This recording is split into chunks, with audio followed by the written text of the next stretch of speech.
Thank you, Madam Speaker. I rise this morning to ask a question under my name to Honourable Minister for Employment, Productive and Industrial Relations. The Fijian government recently gazetted the new national minimum wage rate on 1st July 2015. Can the Minister inform the House on how the Ministry intends to implement the new national minimum wage rate that came into effect from 1st July 2015? Thank you, Madam Speaker.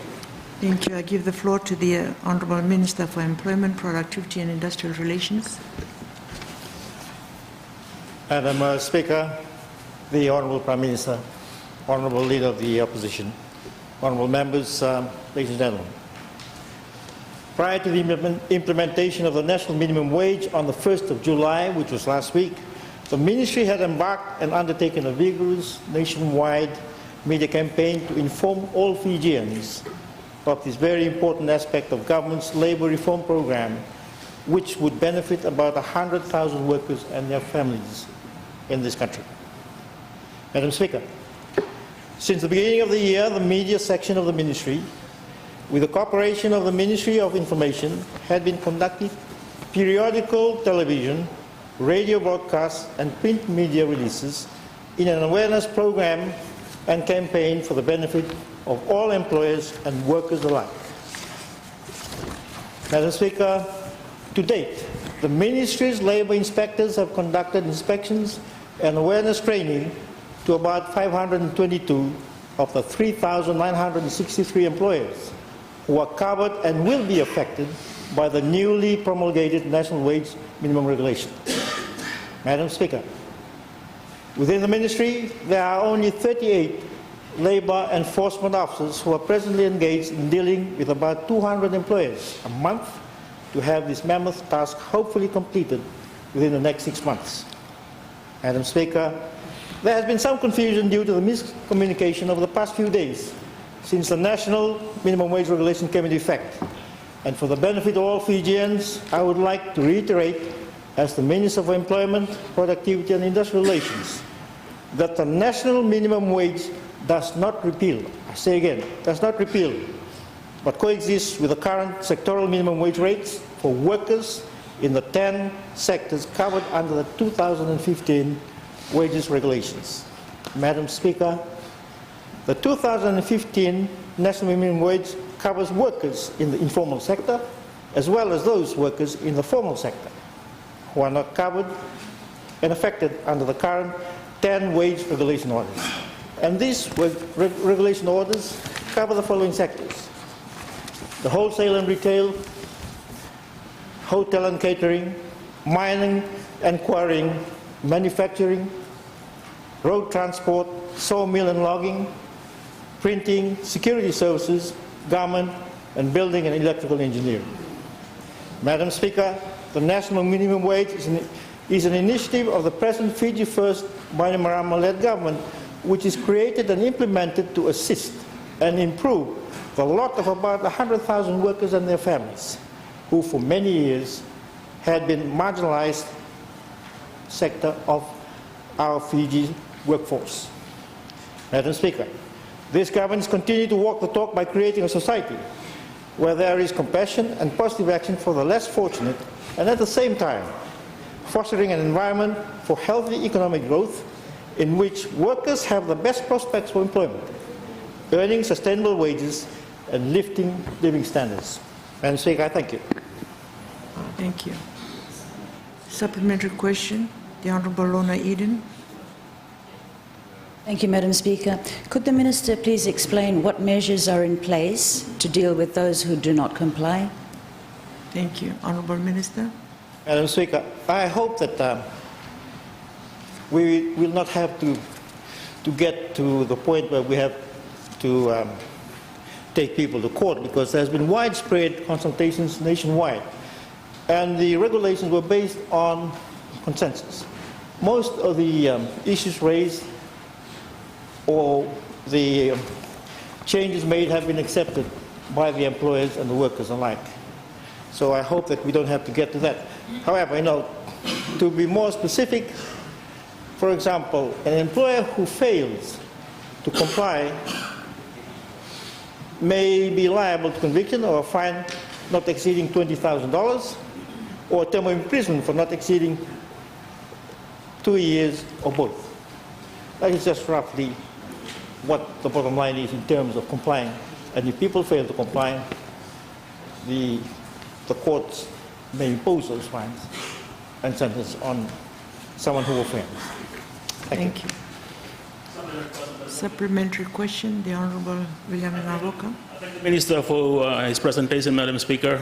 I believe it's welcomed by the vast majority of our people. I could just ask him, in terms of ensuring people comply, look into the security companies in Lautoka. Some work 12 hours and get paid $20. But my question is, Madam Speaker, at the retreat we had at the Warwick a couple of weeks ago, one of the agencies, Madam Speaker, had shared with us their research that a family in Fiji needs $165 a week to survive.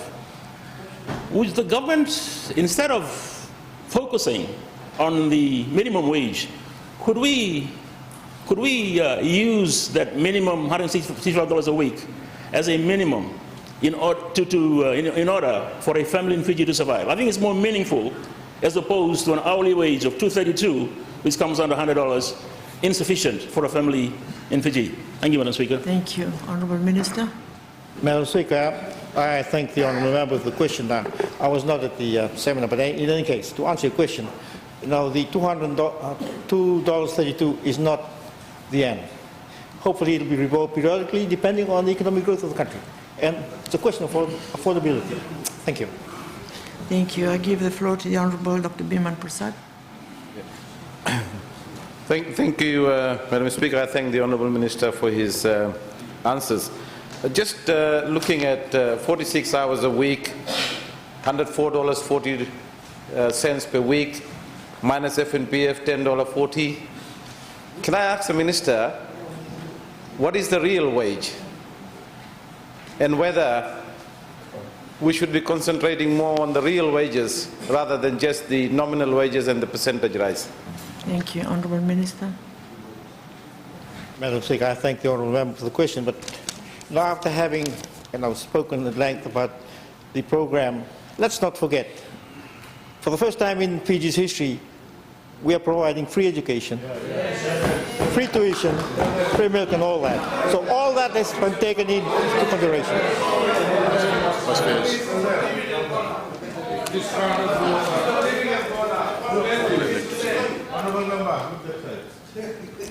Madam Speaker, I can go on.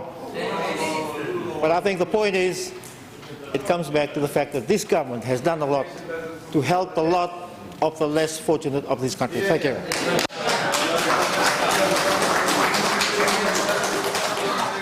Thank you. Supplementary question. I give the floor to the Honourable Ratasela Nanovo. Thank you, Madam Speaker.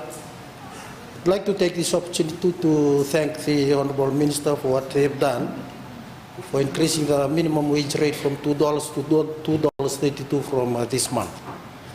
With a five-day week at $2.32 on 8 hours per day, the gross payment to any worker will be around $92.80. Deduct the FNPF component, they'll be left with 85.38 cents. And for them to keep on paying the VAT that is equitable to everybody, the VAT component, that will give them very poor net home pay again. If the VAT component was also considered for them, then this will be enough, Madam Speaker. Thank you. Honourable Minister. Madam Speaker, I think we are talking about the same thing here. But let me remind the House, for the first time, no government has done so much to improve the lot of our people. No, we've raised the minimum wage from about $2 to $2.32. That is a big leap. Honourable Member. So, Madam Speaker, I think I've said enough. Thank you. Thank you. And now, supplementary question. I give the floor to the Honourable. Madam Speaker, I'm concerned. We might be. I'm concerned. I'm very concerned. Very, very concerned. We might be misinforming the public by using the term national. We have children here.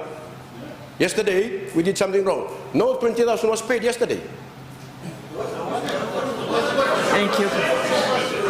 Your That's my question, concern. please. The question is, Honorable Minister, you said you're using the term national, and yet you said it does not apply to sectoral workers, which means this is not uniform.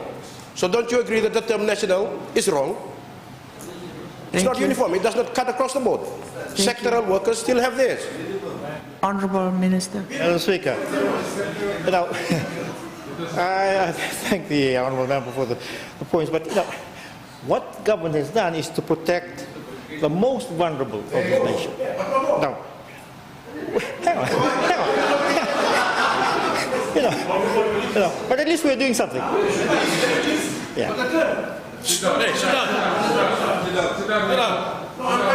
Yeah, Madam Speaker.